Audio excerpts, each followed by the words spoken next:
And for more reaction on the Holden job cuts from Canberra, I'm joined by Sky News political editor David Spears. David, what have we heard from both sides of politics really about this shock announcement today?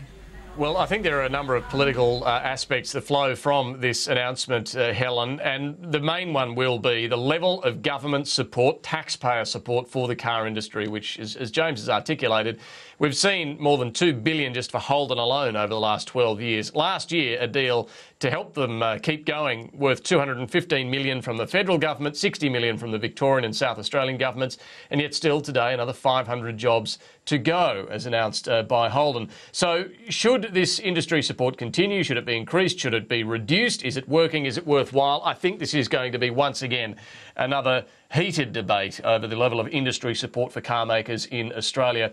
The government intends to keep support going through to at least 2020. The Coalition is only guaranteeing support through till 2015, when it's saying it would have a review of this industry support, what's working and what's not. One of the other almost inevitable consequences of any sort of manufacturing job loss at the moment is the carbon tax being thrown into the debate.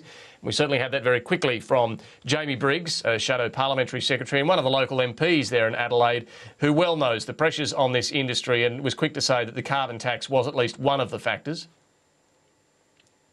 There cannot be any doubt that the carbon tax has had an impact here. Of course it is.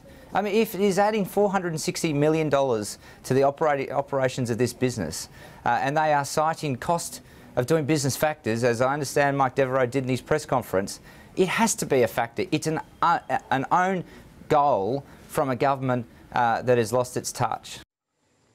Yeah, Mike Devereux didn't talk about the carbon tax specifically, but he did talk about cost of doing business in Australia. You can interpret that to mean possibly the carbon tax, possibly the wages being much higher here than across the region, but the government certainly disputes that it's the carbon tax that has anything to do with this. Here was Stephen Conroy, the Communications Minister, talking to us this afternoon. If you want to try and pretend that the carbon tax has got anything to do with this, you're going back to those famous days when Tony Abbott tried to pretend the carbon tax had something to do with the closure of some mines as well. I mean, the company have made it very clear. They've said it's the high Australian dollar. Yeah, as I say, this debate is inevitable after any manufacturing job loss at the moment and certainly in the run-up to the election. All right, David Spears, thank you for that.